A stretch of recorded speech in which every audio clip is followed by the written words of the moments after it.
ನಮಸ್ಕಾರ. ಹಿಂದೆ ಹೇಳಿದ ಕಥೆಯನ್ನೇ ಮುಂದುವರ್ಸ್ತೀನಿ. ರಾಮನ ಕಥೆ ಪೂರ್ತಿ ಹೇಳೋಣ ಅಂತ ಅನ್ನಿಸ್ತು. ಅದೇ ಸಂಚಿಕೆಯಲ್ಲಿ ಮುಂದುವರೆದಿದೆ ಈ ಕಥೆ ಅಷ್ಟೇ.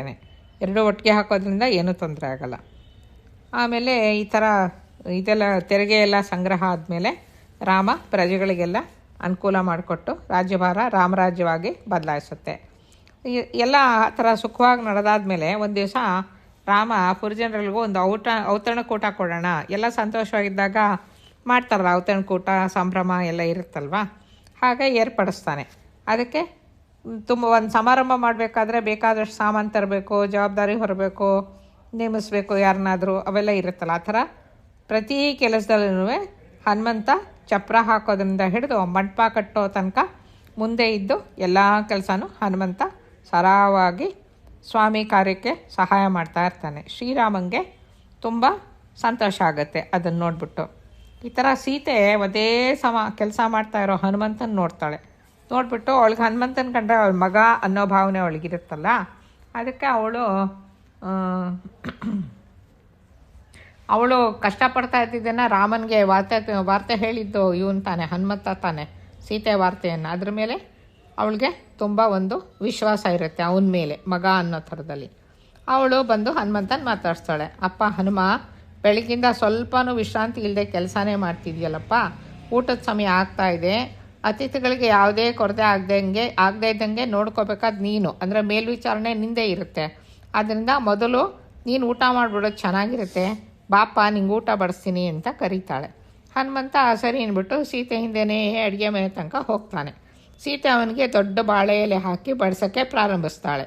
ಬಡಿಸಿದ ಪದಾರ್ಥಗಳನ್ನು ಮರುಕ್ಷಣ ಹನುಮಂತ ಎಲ್ಲ ತಿಂದು ಮುಗಿಸ್ಬಿಡ್ತಾ ಇರ್ತಾನೆ. ಹೀಗೆ ಸ್ವಲ್ಪ ಹೊತ್ತು ಕಳೆಯುತ್ತೆ.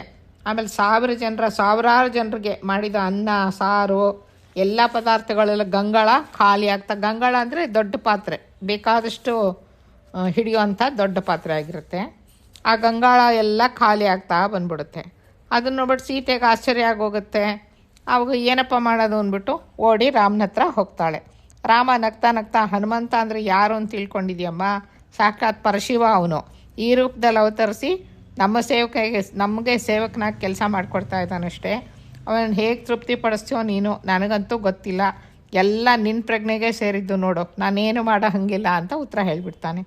ಸೀತೆ ಅಡುಗೆ ಶಾಲೆಗೆ ತಿರ್ಗಾ ಬಂದು ನೋಡ್ತಾಳೆ. ಹನುಮಂತನ ಹಿಂದೆ ಬಂದು ನಿಂತ್ಕೊಂಡಿರ್ತಾಳೆ. ಹನುಮಂತ ಇನ್ನೂ ಎಲ್ಲೆಲ್ಲಿರುವುದನ್ನು ತಿಂತಾನೇ ಇರ್ತಾನೆ. ಸೀತೆ ಮನಸ್ಸಿನಲ್ಲಿ, ಪರಮೇಶ್ವರ ನೀನು ಯಾರೆಂಬುದನ್ನು ನಾನು ತಿಳಿದುಕೊಂಡೆನು, ಇಷ್ಟರಲ್ಲೇ ನಿನ್ನ ಹಸುವಿಗೆ ಸ್ವಸ್ತಿ ಮಾಡಿಕೊಂಡು, ಸ್ವಸ್ತಿ ಅಂದರೆ ಮುಗಿಸು ಅಂತ, ತೃಪ್ತನಾಗದೆ ಹೋದರೆ ನಮ್ಮ ಮರ್ಯಾದೆ ಉಳಿಯೋದಿಲ್ಲಪ್ಪ ಸ್ವಾಮಿ ಅಂತ ಪ್ರಾರ್ಥನೆ ಮಾಡ್ಕೊತಾಳೆ. ಆಗ ಶಿವಪಂಚಾಕ್ಷರಿಯನ್ನು ಜಪಿಸ್ತಾಳೆ. ಶಮಿಸಿದ ತಕ್ಷಣ 3 ಸಾರಿ ಶಿವಮಂತ್ರಾಕ್ಷಿ ಜಪಿಸ್ತಾಳೆ. ಮರುಕ್ಷಣದಲ್ಲಿ ಹನುಮಂತ ಸಂತೃಪ್ತಿಯಿಂದ ತೇಗ್ಬಿಡ್ತಾನೆ. ಸೀತೆ ಅವನ ಮುಂದೆ ಬಂದು, ಏನಪ್ಪ ಹೇಳ್ತೀಯಾ, ಇನ್ನೂ ಸ್ವಲ್ಪ ಏನಾದ್ರು ಊಟ ಬಡಿಸ್ಲಾ ಅಂತ ಕೇಳ್ತಾಳೆ. ಬೇಡಮ್ಮ ಬೇಡ, ಹೊಟ್ಟೆ ತುಂಬ ಹೋಯಿತು, ನಿನ್ನ ಕೈಯಿಂದ ಸ್ವಲ್ಪ ಊಟ ಮಾಡಿದ್ರೂ ಕೂಡ ತುಂಬ ಹೊಟ್ಟೆ ತುಂಬುತ್ತಮ್ಮ ಅಂತ ಹೇಳಿಬಿಟ್ಟು ಹನುಮಂತ ಎದ್ದು ಹೊಟ್ಟೋಗ್ತಾನೆ. ಆಮೇಲೆ ಸೀತೆ ಅನ್ನಪೂರ್ಣಾದೇವಿನ ಪ್ರಾರ್ಥಿಸ್ತಾಳೆ. ಕೂಡಲೇ ಅವ್ರ ಅಡುಗೆ ಮನೆಯೆಲ್ಲ ಹೆಂಗೆ ಅಡುಗೆ ಮಾಡಿರ್ತಾರೋ ಅದೇ ಥರ ಎಲ್ಲ ಪದಾರ್ಥಗಳು ಆ ದೊಡ್ಡ ದೊಡ್ಡ ಪಾತ್ರೆಗಳಲ್ಲಿ ಬಂದು ತುಂಬ್ಕೊಂಬಿಡುತ್ತೆ.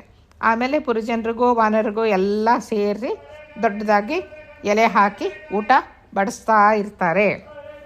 ಆಮೇಲೆ ಎಲೆ ಕೊನೆಯಲ್ಲಿ ಒಂದು ಚಿಕ್ಕ ಮರಿ ಕೋತಿ ಕೂತಿರುತ್ತೆ. ಸಾಲಾಗಿ ಊಟ ಬಡಿಸ್ಕೊಂಬರ್ತಾರಲ್ಲ, ಒಂದು ಚಿಕ್ಕ ಕೋತಿ ಕೂತಿರುತ್ತೆ. ಅದು ಒಂದು ಉಪ್ಪಿನಕಾಯಿ ಥರದ್ದು, ನಿಂಬೆಕಾಯಿ ಹಣ್ಣಲ್ಲಿ ಬೀಜ ಎಲ್ಲ ಇರುತ್ತಲ್ಲ, ಆ ಥರ ಬೀಜಕ್ಕೆ ಸಂಬಂಧಿಸಿದ್ದು ಏನೋ ಒಂದು ಪದಾರ್ಥ ಬಡಿಸಿರ್ತಾರೆ. ಅದು ಕೈಯಲ್ಲಿ ತೊಗೊಂಡು ಅದೇನು ಅಂತ ಹಿಂದೆ ಮುಂದೆ ನೋಡ್ತಾ ಇರುತ್ತೆ. ಮೊದಲೇ ಸಣ್ಣ ಕಪಿ ಅಲ್ಲ, ಅದಕ್ಕೆ ಬುದ್ಧಿ ಚುರುಕಿರುತ್ತಲ್ಲ, ಸರಿ ಅದನ್ನು ಕೈಯಲ್ಲಿ ಒತ್ತತ್ತೆ. ಆವಾಗ ಆ ಬೀಜ ಒಂದು ಸ್ವಲ್ಪ ಮೇಲಕ್ಕೆ ಹಾರಿಬಿಟ್ಟು ಕೆಳಗೆ ಬಿದ್ದೋಗುತ್ತೆ. ಆವಾಗ ಆ ಮರಿಕೋತಿ ಅಂದ್ಕೊಳುತ್ತೆ, ನೋಡಿದ್ಯಾ ಈ ಬೀಜ ಮಹಾ ಇಷ್ಟಿದೆ, ಇದೇನು ಇಷ್ಟು ಹಾರೋದು, ನಾನು ಹಾರಿ ತೋರಿಸ್ತೀನಿ ಅಂದ್ಬಿಟ್ಟು ಅದು ಅದಕ್ಕಿಂತ ಜಾಸ್ತಿ ಎತ್ತರಕ್ಕೆ ಹಾರಿಬಿಟ್ಟು ಎಲೆ ಮುಂದೆ ಕೂತ್ಕೊಂಡ್ಬಿಡುತ್ತೆ. ಪಕ್ಕದ ಕೋತಿ ಸುಮ್ಮನೆ ಇರುತ್ತಾ, ಅದು ನೋಡುತ್ತೆ. ಅದು ನೋಡ್ಬಿಟ್ಟು ಅಲ್ಲಲ್ಲ ಇಷ್ಟು ಚಿಕ್ಕೊಂಡು ನೀನೇ ಹಿಂಗೆ ಹಾರ್ತೀಯ, ಇನ್ನು ನಾನು ಎಷ್ಟು ಹಾರಬೇಕು ಅಂತ ಅದಕ್ಕಿಂತ ಎತ್ತರವಾಗಿ ಅದು ಹಾಕ್ತಾರೆ. ಹೀಗೆ ಒಬ್ರೊಬ್ಬರಿಗೆ ಸ್ಪರ್ಧೆ ಬಿದ್ದು ಎಲ್ಲ ಕೋತಿಗಳು ಎಗರಿ ತಮ್ಮ ಸಾಮರ್ಥ್ಯ ಪ್ರದರ್ಶನಕ್ಕೆ ಶುರುವಾಗೋಗುತ್ತೆ. ಆವಾಗ ರಾಮ ನೋಡ್ತಾ ಇರ್ತಾನೆ. ಹನುಮಂತನವರೆಗೂ ಬರುತ್ತೆ ಸರದಿ. ಹನುಮಂತ ಏನು ಮಾಡ್ತಾನೆ, ಏನೋ ರಾಮನ ಆಜ್ಞೆ ಏನೋ ಇದು, ಎಲ್ಲರೂ ಕುಪ್ಪಳಿಸಿದ್ದಾರೆ, ನಾನೆಷ್ಟೋ ಒಂದು ಮಹಾ ಅಂದ್ಕೊಂಡು ಸಣ್ಣದಾಗಿ ಒಂದು ಸಣ್ಣಗೆ ಕುಪ್ಪಳಿಸ್ಬಿಟ್ಟು ಕೂತ್ಕೊಂಡ್ಬಿಡ್ತಾನೆ. ಆವಾಗ ರಾಮ ಬಂದು ಕೇಳ್ತಾನೆ ಹನುಮಂತನ, ಅಲ್ಲಪ್ಪ ನೀನು ನೋಡಿದ್ರೆ ಎಷ್ಟು ದೂರ ಹಾರಬಲ್ಲೆ, ಎತ್ತರಕ್ಕೆ ಎಷ್ಟು ಹಾರಬಲ್ಲೆ, ಇದೇನು ಈ ಹಾರಾಟ ಎಲ್ಲ ನಡೆಸಿದ್ದೀರಲ್ಲ ಅಂತ. ಆವಾಗ ಜಾಂಬು ಅಂತ ಅಲ್ಲಿಗೆ ಬರ್ತಾನೆ. ಬಂದುಬಿಟ್ಟು ಜಾಂಬು ಅಂತ ಹೇಳ್ತಾನೆ, ಹನುಮಂತನಿಗೆ ಅವ್ರ ಸಾಮರ್ಥ್ಯ ಏನು ಅನ್ನೋದು ಅವನವನಿಗೆ ನೆನಪಿರೋದಿಲ್ಲ. ಯಾರಾದರೂ ಬಂದು ಅವನಿಗೆ ಹೇಳಬೇಕು, ನೀನು ಇಷ್ಟತ್ರ ಹಾರಬಲ್ಲೆ, ನೀನು ಎಷ್ಟತ್ರ ಆಕಾಶದಲ್ಲಿ ಹಾರಿದ್ರೆ ನೀನು ಸೂರ್ಯನ ಮುಟ್ಟಬಲ್ಲೆ ಅಂತೆಲ್ಲ ಅವನಿಗೆ ಉತ್ಸಾಹ ತುಂಬಿಸ್ಬೇಕು ಅಂತ ಜಾಂಬು ಅಂತ ಹೇಳ್ತಾನೆ. ಆಮೇಲೆ ರಾಮ ಈ ಹನುಮಂತನಿಗೆ ಒಬ್ಬರು ಹೇಳಿದರೆ ಹೊರತು ಇಷ್ಟ ಶಕ್ತಿ ಸಾಮರ್ಥ್ಯ ಇವನಿಗೆ ಗೊತ್ತಾಗಲ್ಲ ಅಂತಾನೆ.